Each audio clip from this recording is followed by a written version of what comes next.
Hey guys, welcome back to day 6 of 12 days of Liller-Ween. We are nearing the end, you guys. I am so excited. On today's video, I'm going to show you guys what I'm going to be using, and guess what we're making? We're going to be making some wands. I definitely wanted to make wands on this series because I love them and they're super cute, and I had made some for a swap, and I figured to make some for the series so that I can give away to you guys. So I'm going to be making some wands using this new digital paper that I just downloaded, and it is Witch's Brew by DCWV. And let me show you guys. These are the cutter parts, and there's more pages to the collection, but these are the ones that I printed out. Look at this paper, you guys. I cannot wait to see the wand that comes out with this paper. And these wands are going to be full and voluptuous. I cannot wait. I'm going to show you guys each little step. There is going to be like sped up clips in this video, because you guys know that I take my time to figure things out. So I figured I'd come in here first and show you guys what I'm using. Look at these colors, you guys. So pretty. This kind of makes me dizzy, but it's super cute. Look at these. I love it. I love the one with the witches. And look at the tarot card, you guys. So cute. So that is the paper collection that I'm going to be using to make the wands. I took out some doilies because there will be also layers of doily in the wands. There's going to be crepe paper. I might need another color, and I don't know what else. Oh, this is the die I'm going to be using to create the wand, so you will see me cutting out the pieces. But yeah, you guys, let's get into this video and start the clips rolling. I'll probably be jumping back and forth throughout the video, letting you guys know like what I've done so far. But I hope you enjoyed the video. Thank you guys for all the love on the series so far. You guys make me so happy and fill my heart with so much joy. I love you guys so much. And let's get on with day 6. Yay!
guys, so I'm coming back in because I was having some technical difficulties. I didn't realize that with this die I didn't cut enough, so I feel like you're supposed to cut like 4 of these and then like 3 of the little ones. See how these came out more like cupped, so I should have done like another layer. So what I'm going to do is recut some more, but I wanted to show you guys something. I thought this looked so cool. I ended up mixing all the papers that I cut and I absolutely love it. So what I think I'm going to do is I'm going to do the really big one, and then I'm going to do like a medium size one and then a small one. So it'll be 3 wands, and then that'll be for the giveaway. So I'll give some wands, and then of course I'm adding to each prize. So that's what we're going to be doing today. So let me get back to it and make these wands and show you guys at the end what they look like. Hopefully they turn out perfect. I love the way it looks though. Doesn't it look so cute? And this is a nice decent size. Like, it's a big old wand. I like it. I still think I'm gonna do some doilies in the middle, and then maybe even one of the cup ones I can still use it in the center, but we shall see how it ends up turning out. But let's get back into it. See you in a few. Okay guys, so I added my doily in the middle. I ended up adding one of the little cup rosettes, even though it should have had one more. I still think it looks nice, and I put that in the center. I added a gold 1-inch circle. I'm going to be using the black and white stripes draw, but I was trying to see how I wanted to put it, and I think I want to put it like this, you guys. I bent it a little bit, then I'm going to add some hot glue and just tuck it in right there, and I think it looks nice. So we're going to do that real quick. We're going to add some hot glue to tuck in the straw so it could stay in place. I'm going to tuck that in.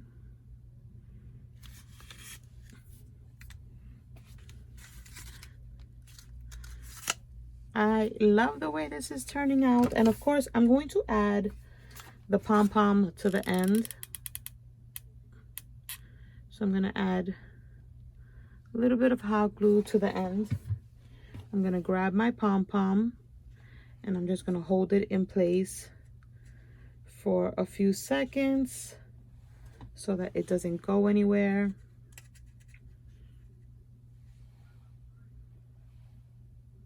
You guys, I think it's so pretty. And I feel like because of the way the paper is, even though it's Halloween, look at all these little glue bits. Even though it's Halloween, I still feel like it can like stay out all year long in your craft room because it has like such pretty colors. Isn't that cute? So now I just have to find something cute to put on the front. I'm trying to see if I want to get, I have to find maybe like a die cut or something that'll match this collection. Maybe I can do some cut aparts on this or use one of these little cards. Like that one, the October 31st one. So pretty. And put it on the center. Haven't decided yet, you guys. This is a work in progress. But that's what it's looking like so far. What do you guys think? I think it's so cute. So I have to work on the small one and the medium size one, but the lighting is getting a little weird, so probably my next clips my light won't be as bright, but you're still gonna enjoy the video. And I have to go cook in between all this, but I'll be back on the next clip, just a few seconds for you guys, showing you guys the progress. Hey guys, and the wands are finally done. I absolutely love the way they turned out. This collection was a little bit harder to play with, so I did keep them fairly simple, but I love the colors, and I love that you can actually keep this out all year long in your craft room if you want, because of the colors that the paper has. So as I showed you guys before, this is the big one, and all I did was add a little gold and white pumpkin to the center. That's the pom-pom on the bottom. That's what the back looks like, and it's huge, you guys. Look at my hand. So that's the big one. I did a little doily. And then we have the medium size one, which looks like this. I added some stickers from my stash because all I have is the paper to this collection. I stuck to the same thing with doing the different patterns all around. I stitched all the way around this one. I have a Maggie Holmes gold doily. I have another gold doily here. There's multiple layers, a little mint one. In the back, I added one of those other rosettes that I made. Another doily back here. The pom-pom in the center. That's the straw. Little pom-pom on the bottom. So that's your medium ones. And then you have your little tiny one. And this one also has like 1, 2, 3, 4, 5, 6 little pieces, and it has a little different colors. I added a little vellum flower that I had in my stash. I wanted to keep it pretty simple. Little white pom-pom. That's the back to that one. So the giveaway for this video is going to be all 3 wands, and in addition, I am going to cut for the winner the collection. You guys know that I do digitals, so I'm gonna cut a few sheets of paper. The ones that I showed at the beginning of the video, I'm gonna be giving to the winner. So definitely leave a link down, but not a link. Leave a comment down below saying enter me, so you guys can have a chance to win the 3 wands and the Witch's Brew paper set. So yeah, you guys, that's it for this video. Thank you guys so much for watching, and I will catch you on day 7. Bye guys.